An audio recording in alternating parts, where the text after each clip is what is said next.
My name's Tom Sullivan. I worked for Controlled Demolition Incorporated, CDI, the top-rated explosives demolition firm in the world, owned by the Loiseau family during the years surrounding 9/11. And I worked for them as an explosives loader for 2.5 years. As an explosives loader, my job was to place explosives in the buildings to prepare them for demolition. I was licensed while in New York by the New York Fire Department to handle explosives. And I worked on major projects such as Seattle Kingdom, the Three River Stadium, Philadelphia Naval Hospital, and Keyspan gas holders in New York, among others. I currently live on the East Coast.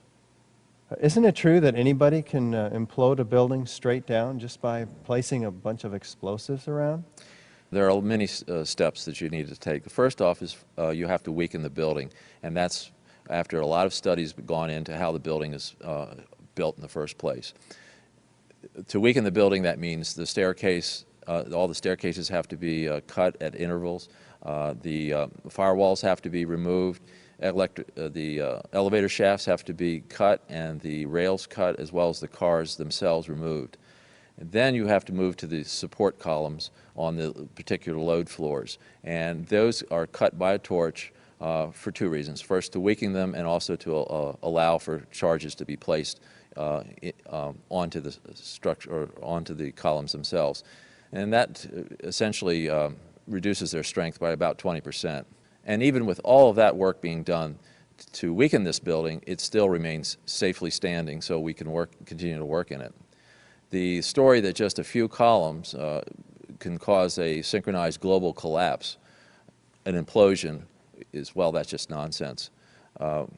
After the prepping work has been done, then it's time to load the building. And in the case of a steel frame building, that means we load them with RDX cutting charges, which are loaded with individual delays, sometimes as many as 2 to 3 different delays on a given floor. So you have to understand the work is complex and precise and requires years of experience.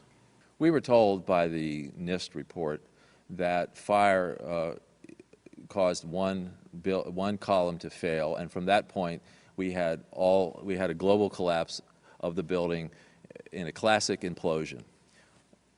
I don't see how this could actually happen in real life.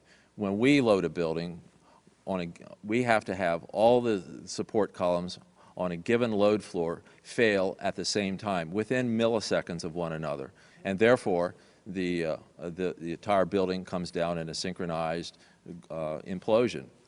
So I think this notion of a one column failure causing an entire building to implode in a synchronized fashion is just nonsense. Looking at the building, it wouldn't be a problem once you gained access to the elevator shafts.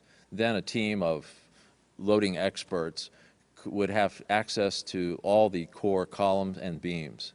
The rest could be accomplished at that point by just the right kind of explosives for the job at hand.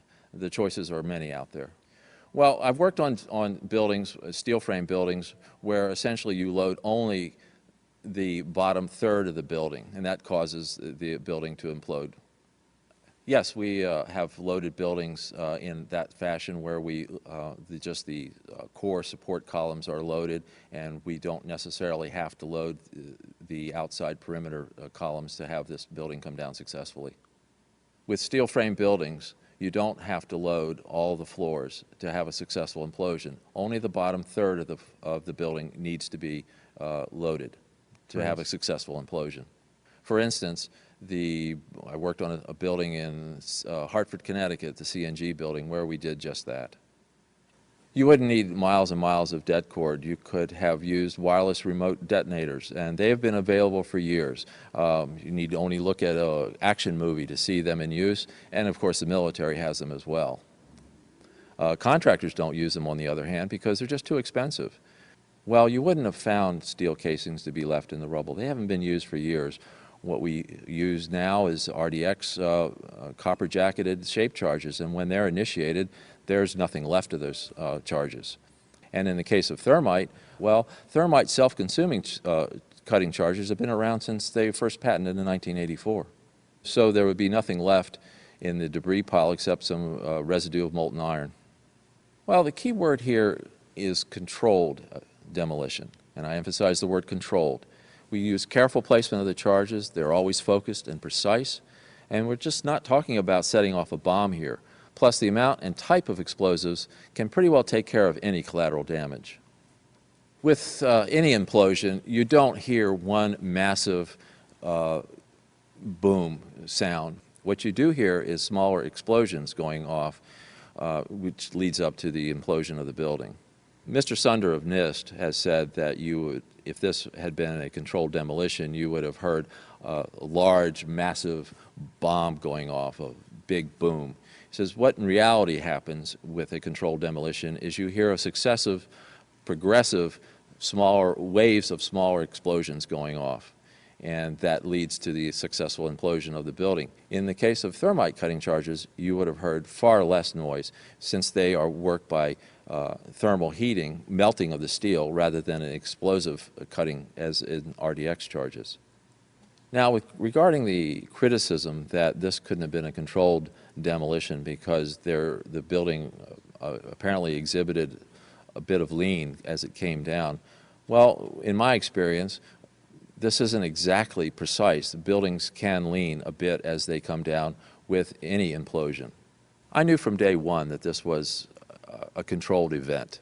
And why I did that is because simply looking at Building 7, you have a sudden collapse of the building. It's fairly symmetrical as it comes down. There's the classic kink, which means that the center core fails first, and you can see that on the video, and the building falls near free fall. So I really honestly didn't believe this from day one, because this is the way buildings classically come down with a controlled demolition.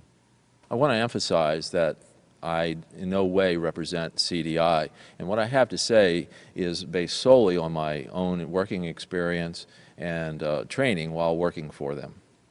This NIST report is very suspect because I would have expected in a classic implosion, as I've seen numerous times, is the core to fail.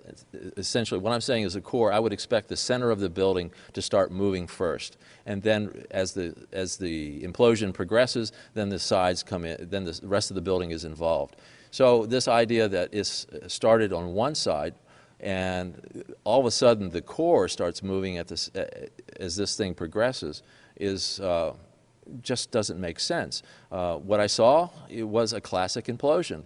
The center of the core, the penthouse area, starts to move first, and then the building follows along with it. So the idea that it started on one corner from one column off in the side, therefore the core was involved starting from that corner, just doesn't make sense. It's not how it works.